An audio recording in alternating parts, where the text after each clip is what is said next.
नमस्कार, दैनिक मुंबई तरुण भारत महा MTV मध्ये मी गायत्री श्रीगोंदेकर आपलं स्वागत करते। आपल्यासोबत कॅमेरावर आहेत भावेश सावंत। आता आपण संघर्षनगर परिसरात आहोत। आपण पाठीमागे बघू शकता की संघर्षनगर महानगरपालिकेची प्राथमिक शाळा आहे।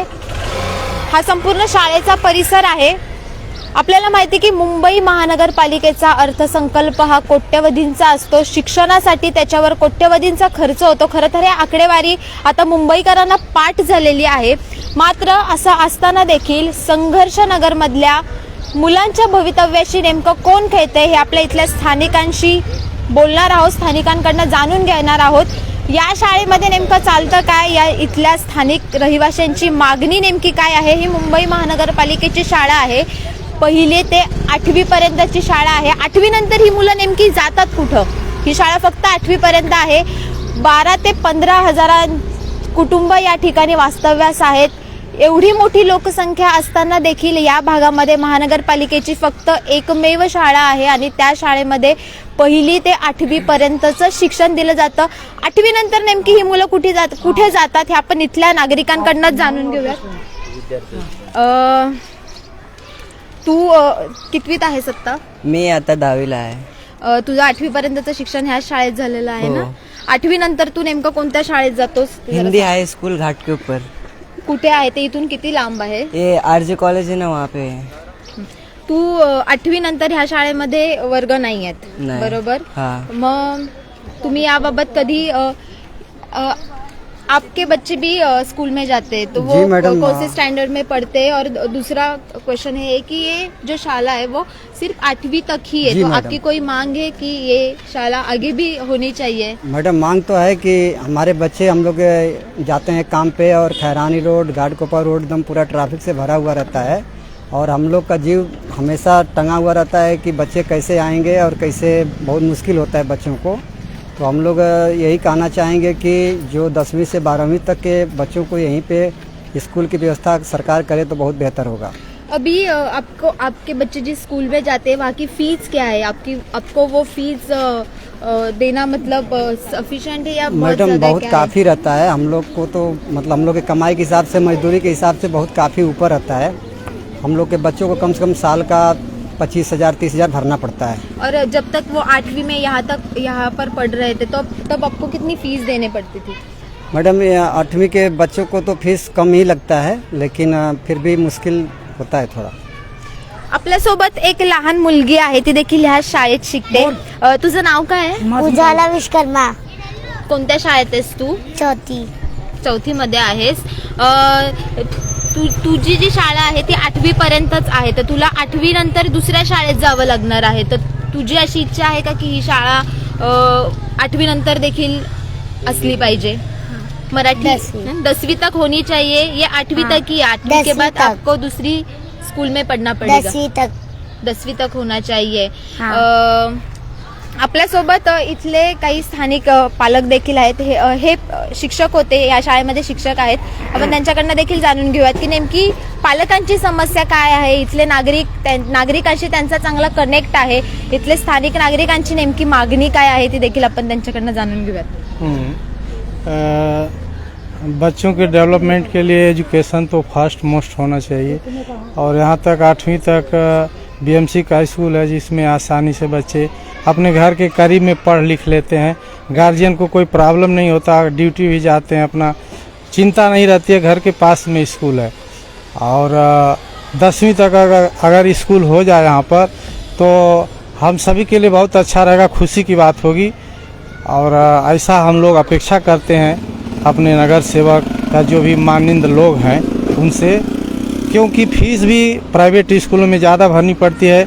बच्चे बस से, ट्रेन से, रिक्शे से जाते हैं, काफ़ी महंगा पड़ता है। हम गरीब गुरबा लोग इधर हैं, झोपड़पट्टी से आके बसें हैं, भले बिल्डिंग में रहते हैं, लेकिन आज भी 300 रुपये मेंटेनेंस देने को भारी पड़ता है। जो है बहुत लोग हैं पैसा मेंटेनेंस 4-4 6-6 महीने का नहीं दे पाते हैं, तो फीस कहाँ से? लाखों रुपया फीस प्राइवेट स्कूलों में लगती है, डोनेशन लगता है, फीस 1,000-2,000 महीने का लगता है। तो BMC स्कूल जो है, गवर्नमेंट के जो स्कूल हैं वो गरीब के लिए वो बहुत बढ़िया है, बहुत बेहतर है। कम से कम हम गरीब बच्चे भी पढ़ लिख सकते हैं, एजुकेशन प्राप्त कर सकते हैं, क्योंकि बिना शिक्षा के जीवन जो है पशु के समान है। तो विद्या धनम सर्व धनम प्रधानम, जो एजुकेशन है, विद्या शिक्षा से ही सर्वांगीण विकास, ऑल राउंड डेवलपमेंट जो है ये धरती पर वर्ल्ड में एजुकेशन से है। आज हम जो कुछ हैं, अच्छे बिल्डिंग में रहते हैं, इंजीनियर की देन है, अच्छे रोड पर चलते हैं, अच्छा कपड़ा पहनते हैं, जो कुछ ऑल राउंड डेवलपमेंट है हमारा सब शिक्षा से है। इसलिए हम गरीब रहते हुए भी भले एक टाइम खाना नहीं खाते हैं, लेकिन अपने बच्चे को शिक्षा के लिए पैसा जमा करके हम स्कूल में भेजते हैं। तो गवर्नमेंट की जो पॉलिसी गवर्नमेंट स्कूल की है उसमें कम पैसे में गरीब लोग भी पढ़ सके, ये व्यवस्था है। तो हमको गवर्नमेंट स्कूल में पढ़ने में बहुत सुविधा होती है, बच्चों को पढ़ाने में सुविधा होती है। और हमारे पास में जो ये विद्यालय है बहुत हमको सुविधा है। यहाँ 50,000 जनसंख्या है, पॉपुलेशन है, 12,000 करीब घर हैं। तो इतने बड़े पैमाने पर यहाँ जनसंख्या पॉपुलेशन है, फिर भी 10वीं तक स्कूल नहीं है। बच्चे बच्चियाँ हमारे जाते हैं तो चिंता लगी रहती है। हम ड्यूटी देखें कि उनको दौड़ के भाग के आते हैं, फिर जाते हैं उनको लेने के लिए कि रास्ते में कुछ हो ना जाए। बस है, ट्रेन है, रिक्शा है, तरह तरह की प्रॉब्लम्स हैं जो है। तो इसलिए मेरा रिक्वेस्ट है सरकार से, बीएमसी से, जो भी माननीय लोग हैं, मंत्री, नगर सेवक, कि यहाँ पर 10वीं का स्कूल होगा तो बहुत बढ़िया होगा। जो है यहाँ पर कितने बच्चे पढ़ने के लिए आते 8वीं तक? कितने बच्चे आते होंगे आजू बाजू के परिसर से? यहाँ 1,000 से 1,500 बच्चे आते हैं विद्यालय में पढ़ने के लिए। हाँ, आपल्याला माहिती की मुंबई महानगरपालिकेचं कोट्यवधींचं बजेट आहे, सर्वात श्रीमंत अशी महानगरपालिका आहे।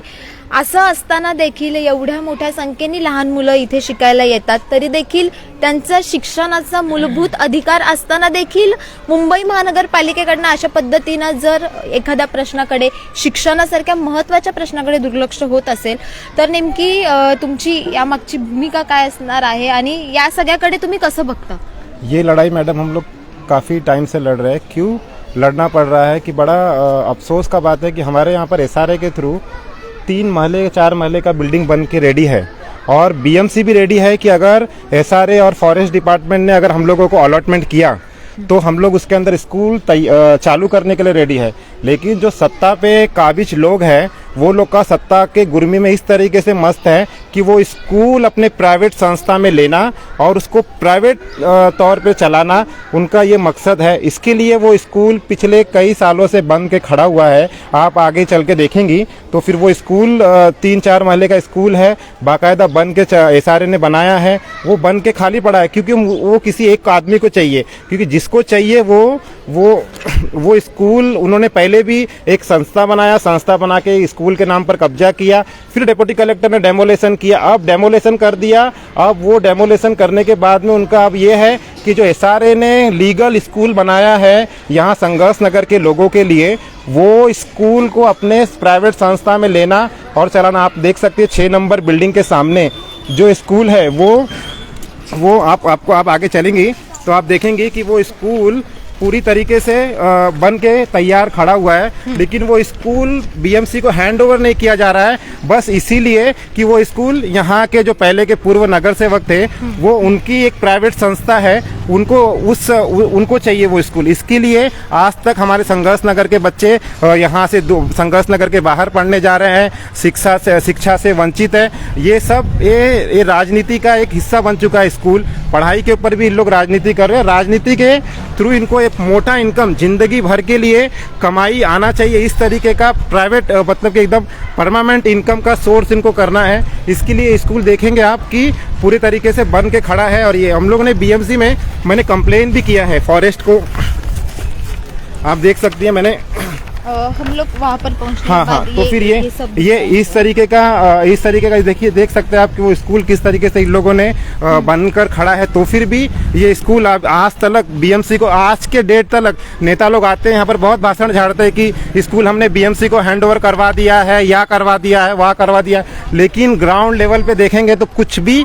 अभी तक नहीं हुआ। स्कूल के बारे में सिर्फ करस्पॉन्डेंस चल रहा है, कभी फॉरेस्ट से, कभी एसआरए से, कभी बीएमसी से, कभी किस मंत्री के पास में मीटिंग लगता है, कभी किस मंत्री के पास में मीटिंग लगता है। जो सत्ता में है वो लोगों का दबाव है, इसके लिए आज तक ये स्कूल बीएमसी को हैंडओवर नहीं किया गया है।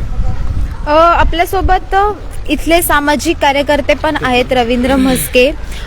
खरं तर यांनी केलेले आरोप खूप गंभीर आहेत. थोडंफार राजकीय देखील ह्याच्यामध्ये आहे. मात्र विद्यार्थ्यांना शिक्षण मिळणं हा अत्यंत मूलभूत त्यांचा अधिकार आहे. आपण त्यांच्याकडनं जाणून घेऊया की या संपूर्ण नेमकं गोंधळामागचं कारण काय आहे, ते कशा पद्धतीनं या सगळ्या गोष्टींचा ही शाळा सुरू व्हावी यासाठी कशा पद्धतीने पाठपुरावा करत आहे. आपण मागे जर ती बिल्डिंग बघितली तर ही बिल्डिंग आहे जी 8वी ते 10वी साठी प्रस्तावित आहे.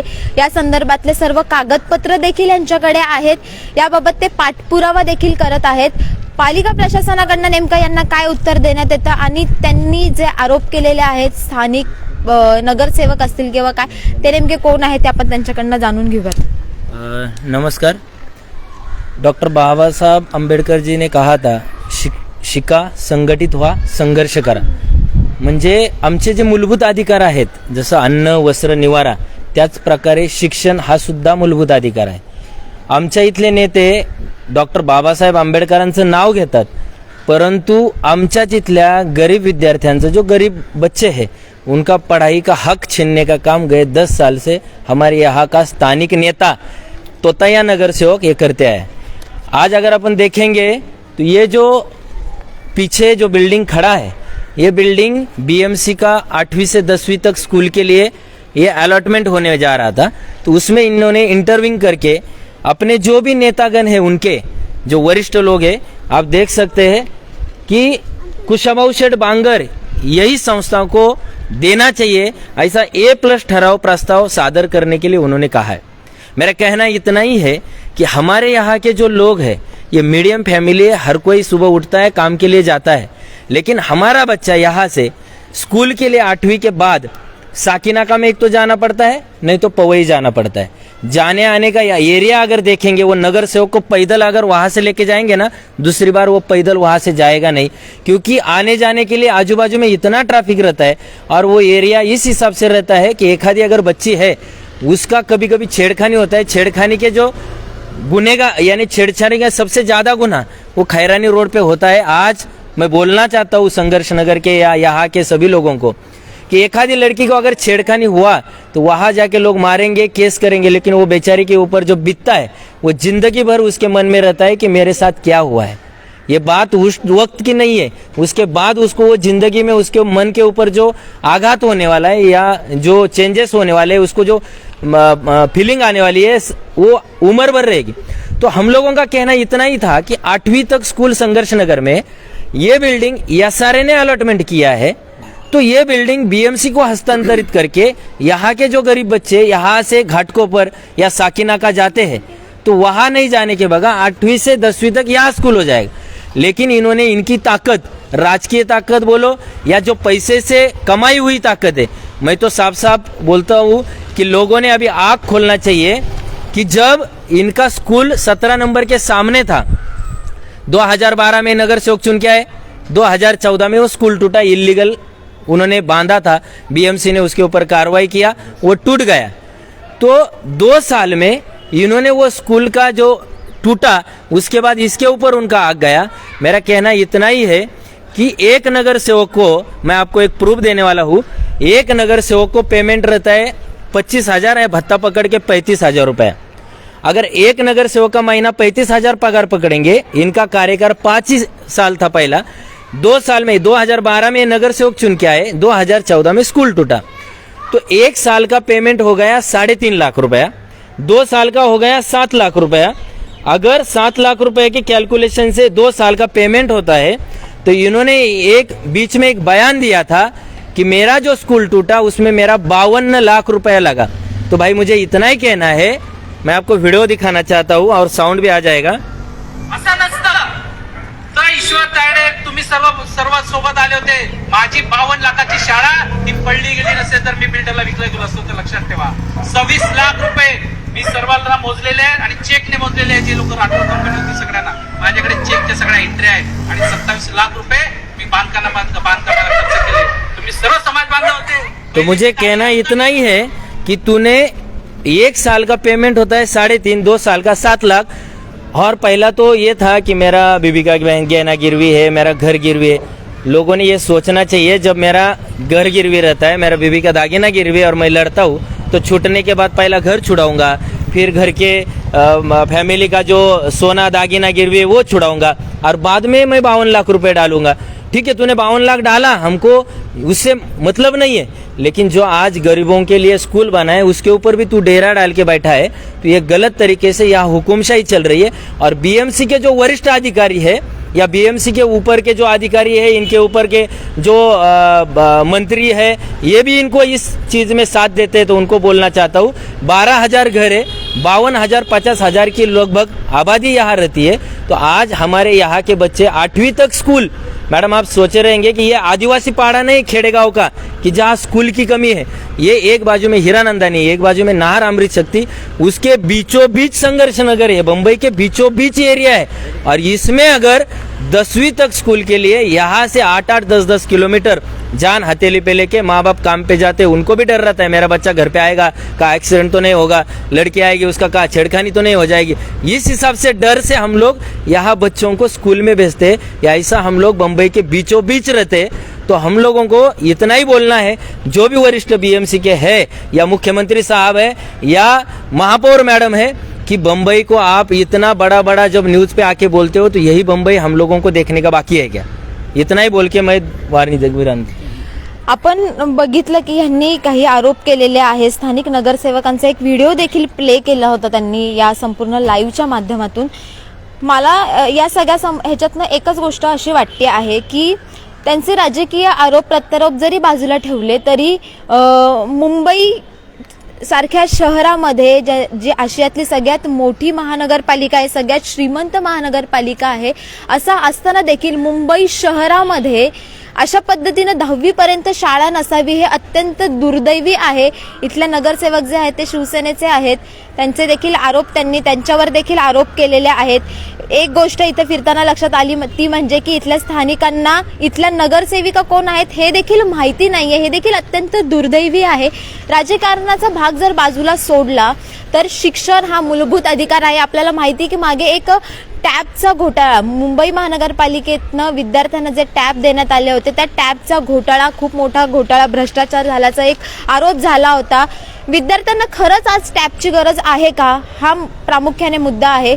दुसरा मुद्दा आहे की मूलभूत शिक्षण जर महानगरपालिका देऊ शकत नसेल 10वी पर्यंत देखील, पुढचं उच्च शिक्षण तर वेगळीच गोष्ट आहे, मात्र 8वी ते 10वी पर्यंतचं शिक्षण देणारी एखादी शाळा देखील मुंबई शहरात जर नसेल तर हे मुंबईसाठी अत्यंत दुर्दैवी असं चित्र म्हणावं लागेल।